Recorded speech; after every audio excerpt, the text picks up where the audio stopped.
Спустя несколько недель я вновь возвращаюсь в домик из камыша. Важно успеть поймать последние теплые деньки и доделать камин.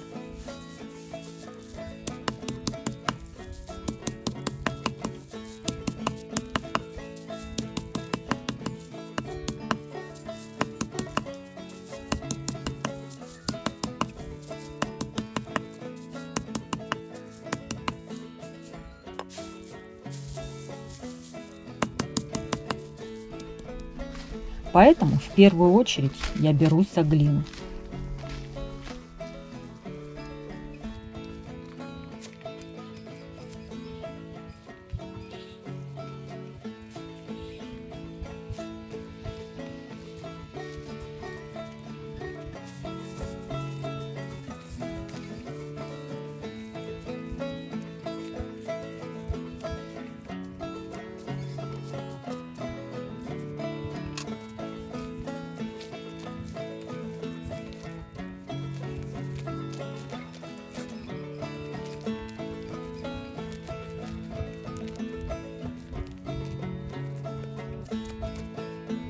Признаться, с глиной приятно работать. Иногда я залипаю и все выравниваю и выравниваю какие-то неровности.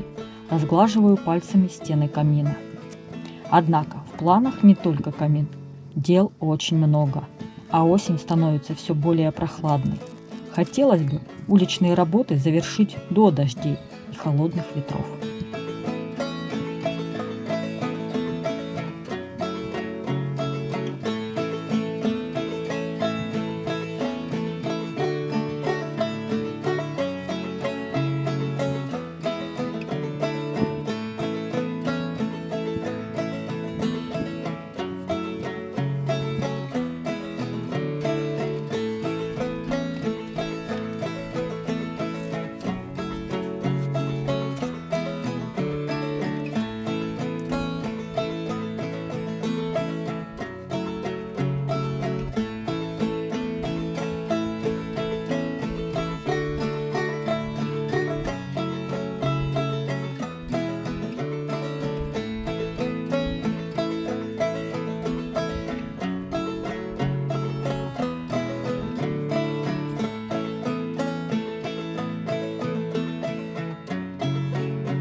Итак, друзья, сегодня 1 ноября, и у нас все-таки начинается осенняя погода. Дождички, на завтра вообще сильный дождь обещается. И вот это, весь этот строительный материал, вот это все барахло, мне надо как-то под крышу убрать. Все вот эти ветки, все надо спрятать под крышу, потому как обещаются дожди, даже со снегом. Поэтому надо потрудиться. Тут у меня глина, ее надо накрыть. Немножко я не успеваю сделать все, что хотелось. Но буду все-таки пытаться справляться. Так мой домик выглядит с камином и трубой. Мне прям очень нравится. Антуражно. Прохладно. Надеюсь, во время работы я согреюсь.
Весь строительный мусор у меня идет на увеличение территории.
Пошел дождик, осень есть осень. Но я, в принципе, неплохо поработала. Кстати, дует сильный очень ветер сегодня. Ну, еще не идеально, но площадка уже прям-таки убрана, почищена. Ну, конечно, и не идеально, еще буду чистить. Здесь сложила более-менее, упорядочила. И со старых циновок сделала, типа, забор, быстро забор. Очень быстро забор. В общем, трудилась довольно интенсивно.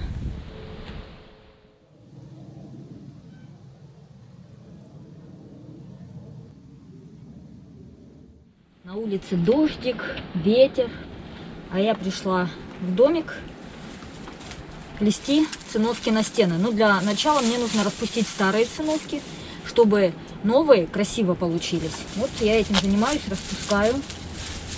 Дело такое несложное, но при этом довольно долгое.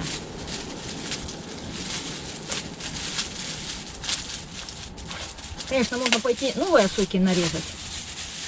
Но это ж надо идти. А я большая экономистка, езжу старые материалы.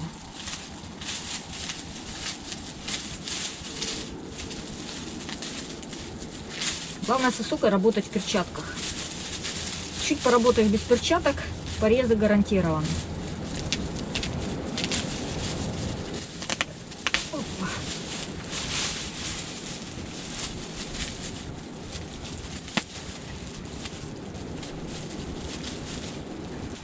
Главное, одна веревка остается целая. Одну режу, одна остается целая.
Итак, стены практически полностью утеплила. Так, за исключением разных нюансов, там под крышей еще и дополнительно придется заделывать. Это еще я не сделала. Из-за того, что ограниченное пространство, приходится постоянно вещи перекладывать, то есть лежанку сюда, сейчас я там работаю. Ну и пока все вот так открыто, показываю принцип, опять же, плетения циновок. Это я делаю каркас из веточек, веточка вверху, веточка внизу, вот, к ней подвязываются веревки, и вот еще обязательно такую вертикальную, к ней притягивается циновка. И сейчас я вот плету циновочку. Дело длительное, это не так, чтобы раз и готово. Но плету, буду приходить по мере возможности и потихонечку плести. Зимой буду плести, в принципе, не к спеху. Хотелось бы вот эту стену, где будет лежанка, прежде всего сделать, а это уже буду потом зимой заплетать долго и нудно. А здесь хотелось бы уже в скором времени сделать нормальную добротную лежанку. Вот такие виды у меня на улице. Осень, пока еще листья желтые, пока еще красиво. Хотя сегодня, кстати, очень прохладно. Сегодня прям уже осень-осень. Сегодня +3 днем. Ветер такой. Бух. Ну и я пришла работать. Топить не буду. Надеюсь, работа меня согреет. Опять же, как я эти веточки привязывала через полиизол. Я там к балкам привязала, прикрутила. Ну, немножко такие разрезы делала. Привязывала. Вот проволочка, которую я привязывала. Ну и потом полиизолом и скотчем заделала образовавшиеся отверстия, которые нам не нужны, конечно же. И тут аналогично также.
Сегодня ураганный ветер, обещаются дождь и снег.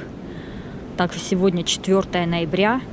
И я пришла в домик из камыша поработать, отдохнуть, переночевать, что-нибудь приготовить. В общем-то, полезно и приятно провести время.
Конечно, у меня тут жесточайший строительный кавардак, но без этого никак. Печка разгорелась, ветер сильный, поэтому сразу закрываю поддувало зольник.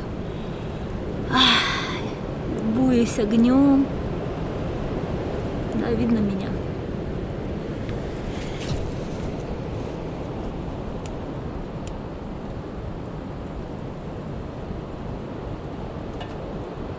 Немножко доплету циновочку.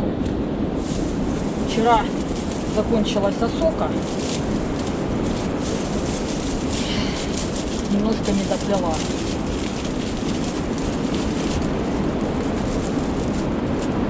Внутри еще, конечно, ого-го, ураган.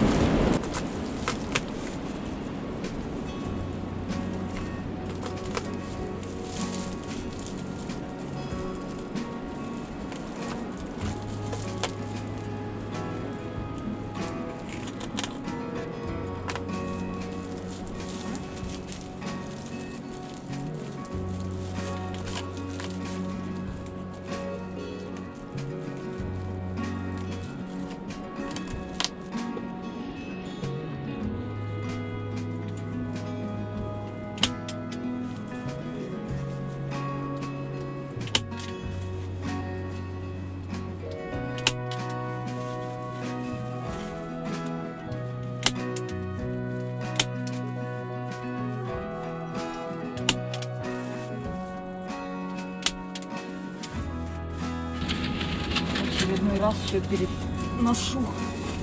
Ну, поработала славно, но не снимала, потому что работа состояла в заделывании всяких щелей, доработки всякой. Такая работа. Не съемочная, промежуточная.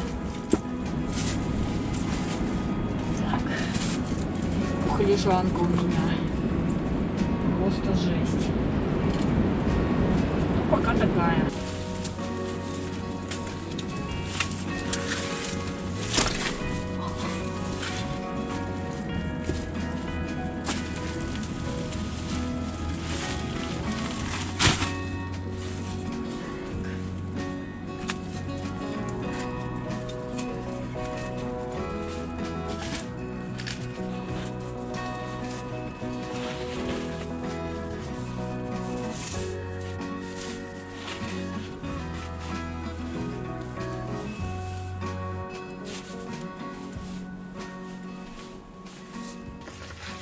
Итак, я что-то возилась.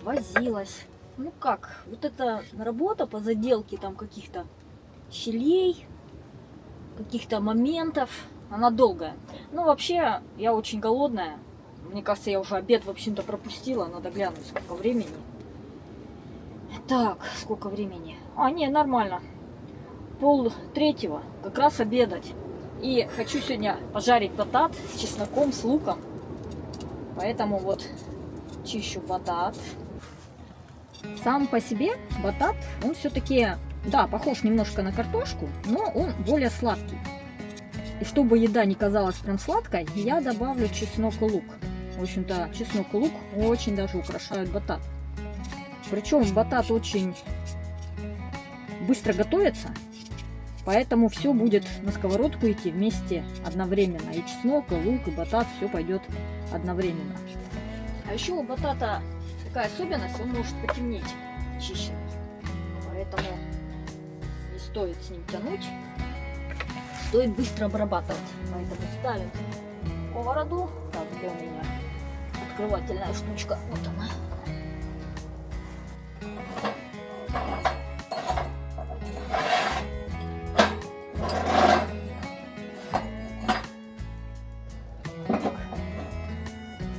Нагревается. И опять же батат крошим крупно. Стол пока у меня шаткий. Потому что он быстро готовится. И если покрошить мелко, то он превратится в кашу. Поэтому такими довольно большими кусками.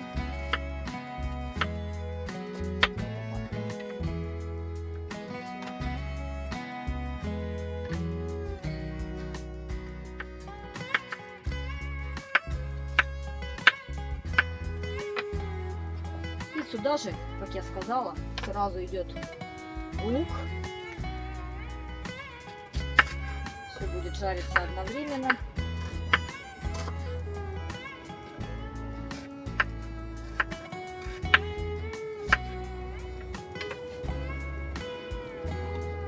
И чеснок. Где-то чеснок. Два.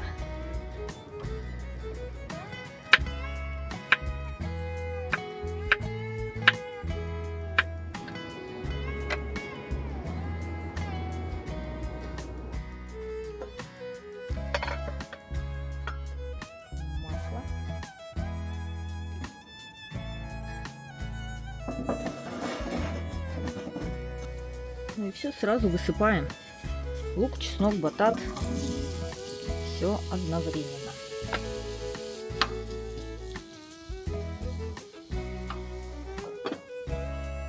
Еще у меня есть вареная курочка. Немножко потом, уже когда будет все готово, добавлю еще вареной курочки. Эту курочку даже крошить не будем, а вот так разберем. Кстати, обещался снег, обещался дождь. Ну, дождик был, но небольшой такой, слабенький.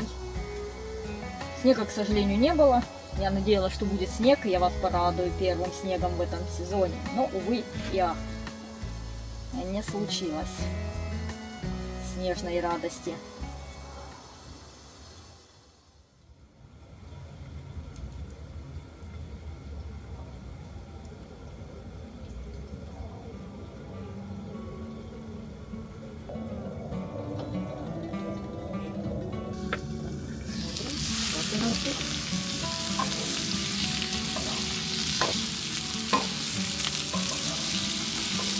Немножко солим.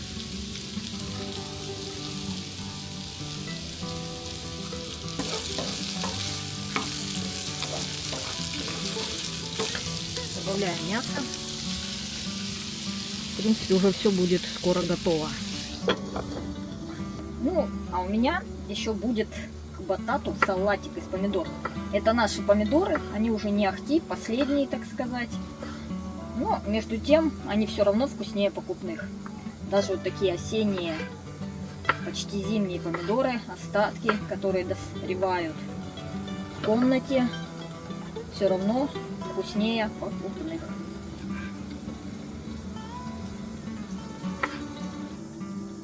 Масла немножко. Перемешиваем, я уже посолила. Салат простой. Помидоры, лук, масло, соль. Вот такой простенький салатик.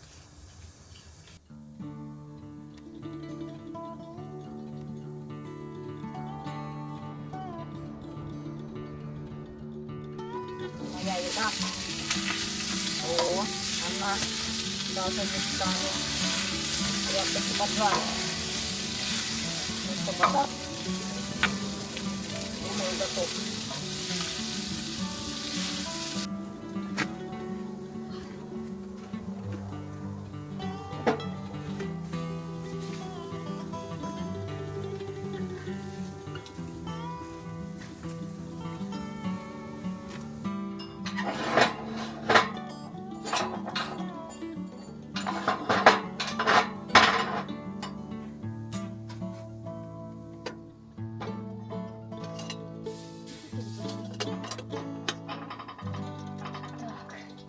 Ну и все.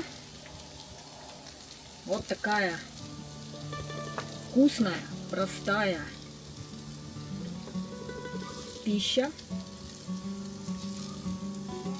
Жареный батат с луком, чесноком и курочкой. Кстати, в домике стало уже очень тепло. Ветер утих, сразу меньше сквозняков. Хотя сквозняки тут еще заделывать и заделывать. Не все так быстро. Так, чайничек.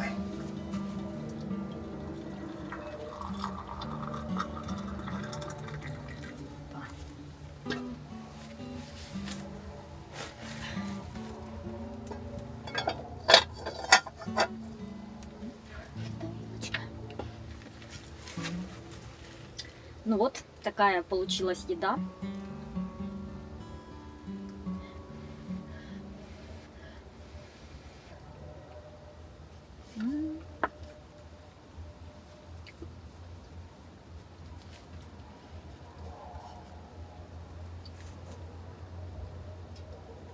Кто еще не пробовал батат, рекомендую. Пробуйте. Может, вы его так же полюбите, как и я.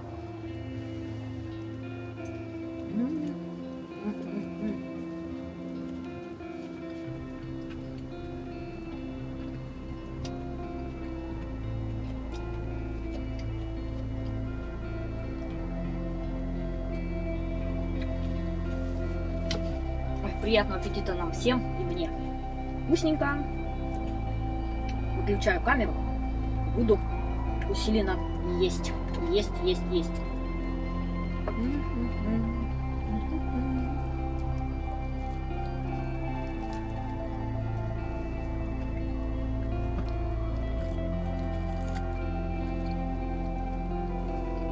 Съела свой вкусный обед.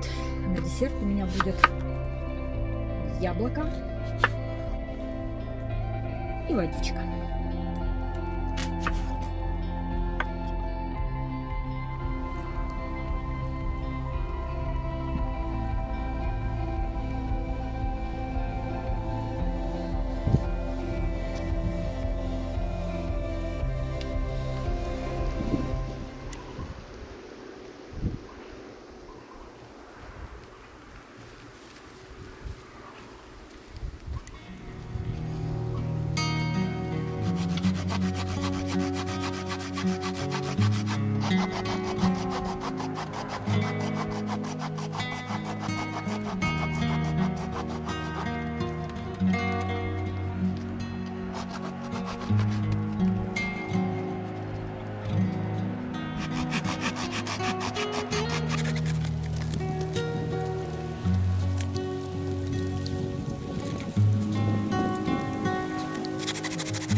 Такая капуста не жареная, а скорее тушеная, поэтому нет золотистого оттенка. Капуста, лук, чеснок, курочка, один помидорчик. Вот такой состав. И уже все готово, можно есть. Так, светильничек идет сюда.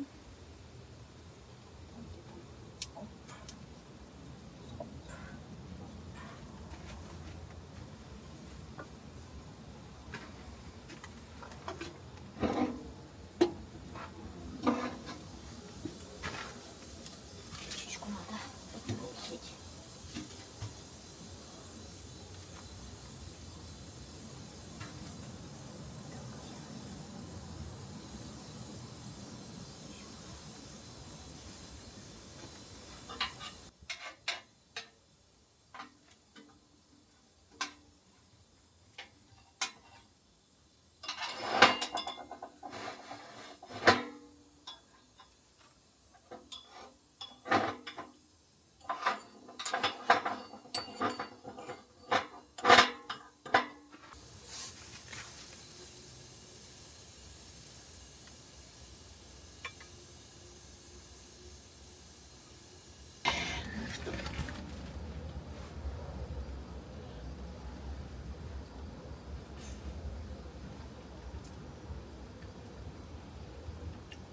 Очень простое и вкусное блюдо.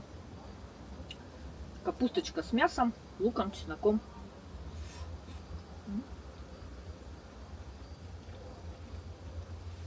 Всем приятного аппетита. На десерт у меня такая пастила с мармеладками. Кипяточек.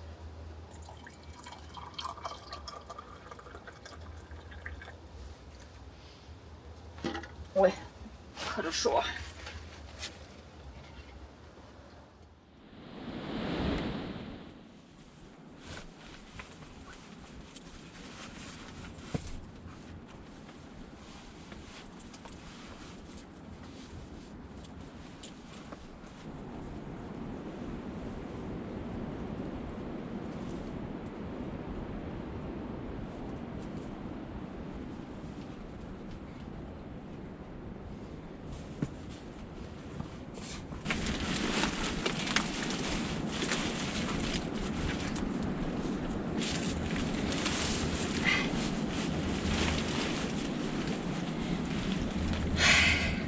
Ну вот, такой у меня уют с фонариками. Целый день, кстати, срывается дождик. Ну, он такой слабенький, едва-едва. Если бы было что-то сильное, я бы, конечно, старалась бы снимать. А так, он раз, 2 секунды припустит и перестает. И сейчас время от времени срывается. Но так, не уверена. Все, в общем-то, я поела. Печку всю ночь не буду топить. У меня там еще 2 чурбачка, вот я их заброшу постепенно. Ну и насколько хватит. Пока не хочу прям дрова тратить, потому что еще не начала их заготавливать. В общем-то, топлю сейчас те дровишки, которые с Алиной еще пилили, когда она здесь была. Ну и сегодня я еще подпилила.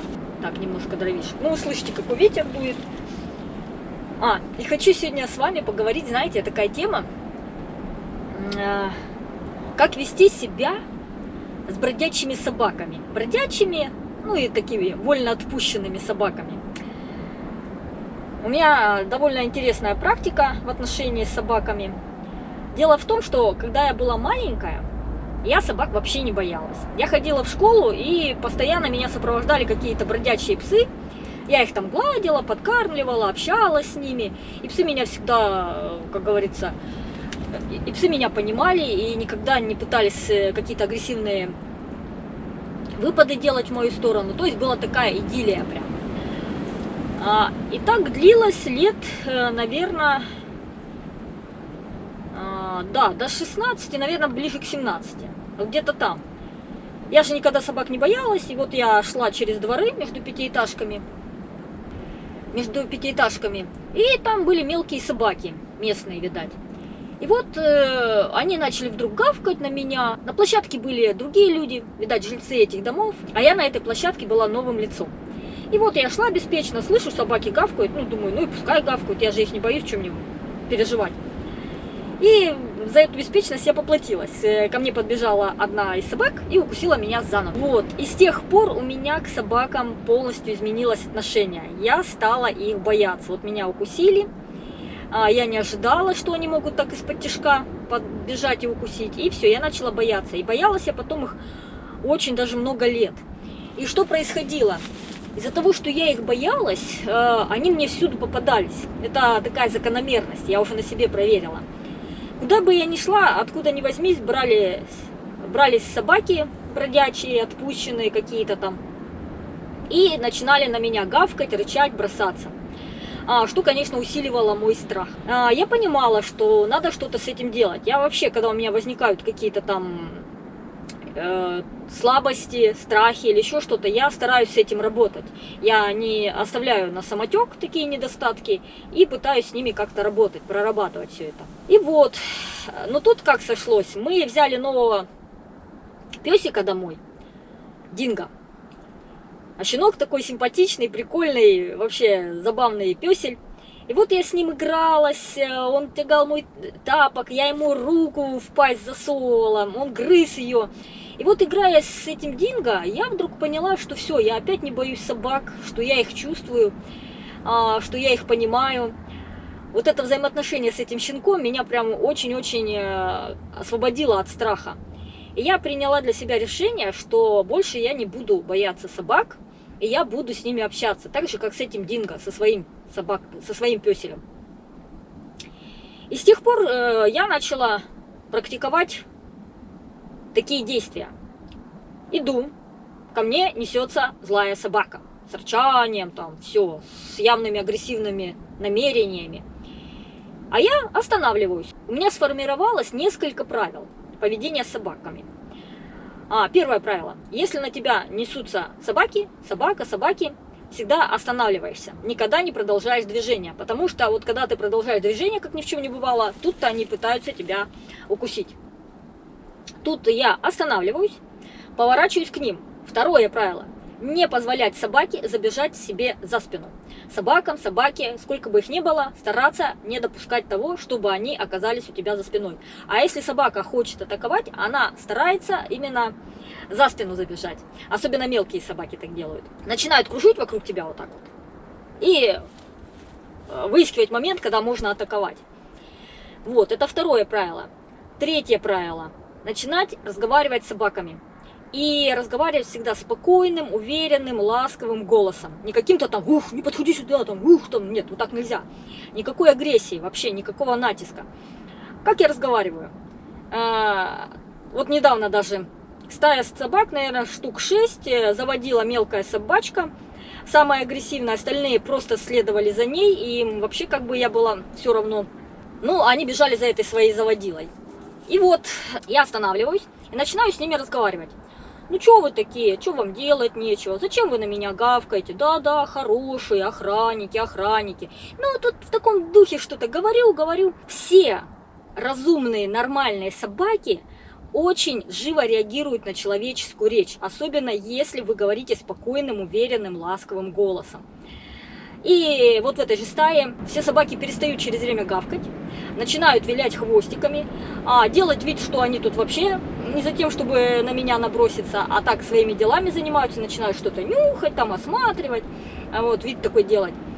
Единственное, вот эта самая заводила, да, она продолжает гавкать. С ней приходится более тщательно говорить. То есть те уже собаки, их там штук 5, причем одна большая самая, кстати, не агрессивная, штук 5. Они уже теряют интерес, и вот только вот эта 6-я, она пытается, то есть только начинаешь идти, она сразу опять пытается рывок сделать в сторону мою. Только останавливаешься, она тоже останавливается. Только начинаешь идти, она опять рывок. И вот с ней я прям договаривалась. И минут, наверное, 10 уходила. Это уже неоднократно, просто мне приходится часто проходить через это место, где эти собаки обитают. И вот мне приходится с ней общаться, договариваться как-то там. И даже вот эта дурная, скажем прямо, собака, агрессивная дурная собака, через время теряет ко мне интерес уже и бежит по своим делам. Потом я там на остановке стояла, пришла женщина, на нее тоже нападают собаки постоянно эти же самые. Вот. И она какую ошибку делала? Она делает на них выпады и кричит, она от страха кричит, угрожает им. А в итоге провоцирует еще большую агрессию со стороны собак. Тоже знает вот эту заводилу, так сказать, всю эту компанию. Я ей рассказала про свои навыки, про свой опыт. Она так удивилась, сказала, да, я, говорит, попробую тоже так с ними разговаривать. И вот этот способ, этот метод из 3 пунктов, в общем-то, я проверяла уже неоднократно. И с большой агрессивной собакой, и с мелкими, и со сворой. И когда они друг друга вот подзадоривают и начинают вот это поддерживать в этой агрессии к человеку. И всегда этот способ действует. То есть останавливаешься, не идешь ни в коем случае не поворачиваешься спиной к собакам, никогда. А вот спина это для них все, сигнал, атака. Всегда наблюдаешь, чтобы они не забежали тебе за спину, и начинаешь разговор. Такой добрый, спокойный разговор. Все-таки собаки, они на человеческий голос, на вот эту интонацию очень-очень реагируют хорошо, и можно действительно с ними договориться. Я это так и называю, договариваюсь с собаками, чтобы они на меня не нападали, занимались своими делами, и чтобы у всех нас было все хорошо. Вот такая методика может кому-то пригодиться. Проверена уже неоднократно, скажем так, десятки раз. Ну все, я, наверное, тушу вот эти все свои фонарики, тут поразвесила. Такс.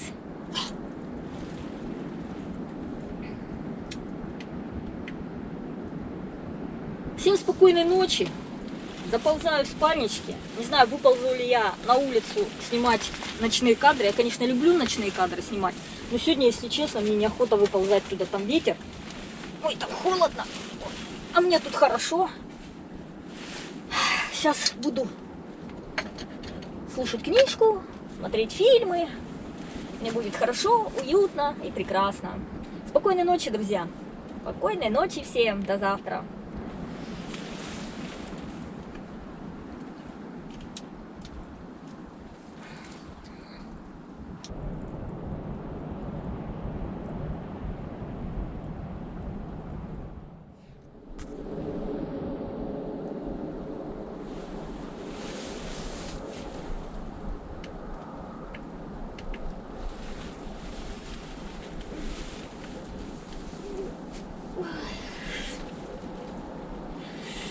Доброе утро всем. Ой. Печь горела, наверное, до 2 до 3 ночи. Потом все. Поэтому я оделась. Вот. И спала вот так в капюшончике.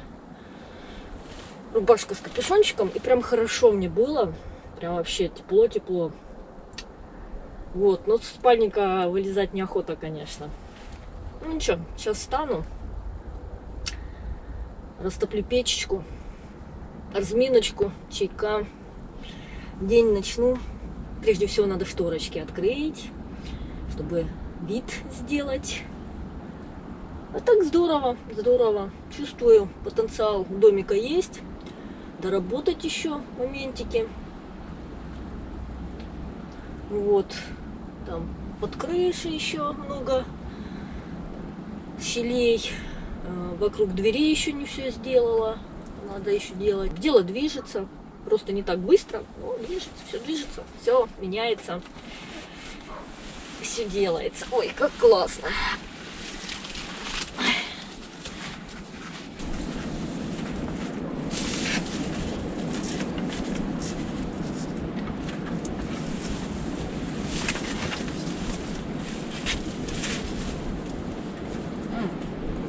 Так, я что-то не пойму. Такое ощущение, что немножко белым присыпала. Ну, совсем чуть-чуть. Едва заметные штрихи. Так.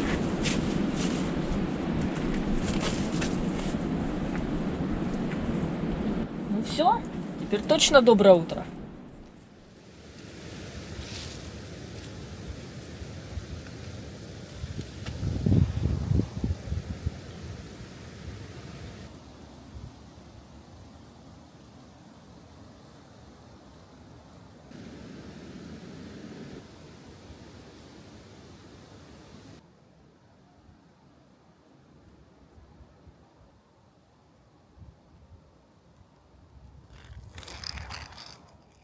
Все, печечка горит. Сейчас чайка. На улице действительно что-то там насыпало. Слегка-слегка. Ходила за фотоловушкой. Она стояла примерно неделю. Но в последнее время что-то улов очень слабый. Прям очень слабый. Никто не подходит. Сейчас посмотрим. Нету. Представляете? Вообще никого. Неделю стояла фотоловушка. Печаль, печаль, печаль, просто печаль. Одна я и поймалась, в общем-то. Не беда, что нет кадров с фотоловушки, ведь у меня шикарная коллекция видео животных, приходящих к избушке ранее. Вот эти кадры я и покажу вам. Не могу оставить фильм совсем уж без живности. Вот вам, пожалуйста, куница.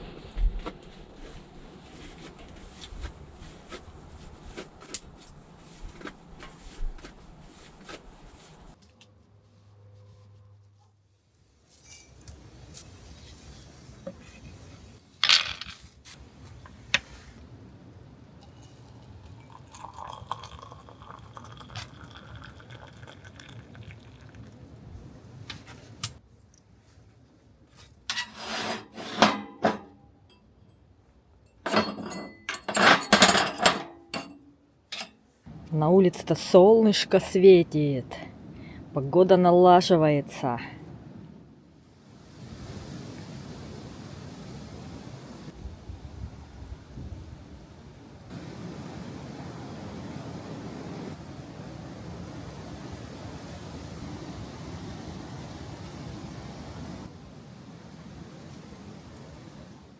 Завтрак у меня остатки курочки вареной, сушки, чай. Погуляла немножко на улице. Так-то солнце светит, прям классно кажется, но на самом деле очень холодный ветер. И немножко крупы насыпала, ну совсем чуть-чуть, конечно. Только вот видно кое-где, там на ветке дерева.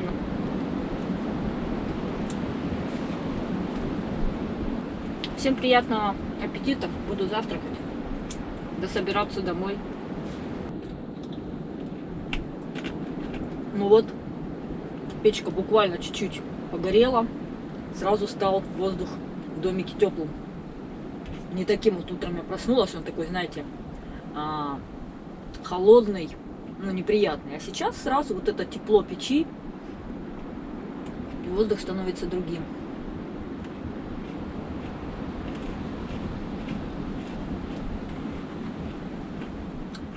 На этом все. Таким был этот выпуск. С вами была Татьяна Гордеева. До новых встреч, друзья. До новых встреч.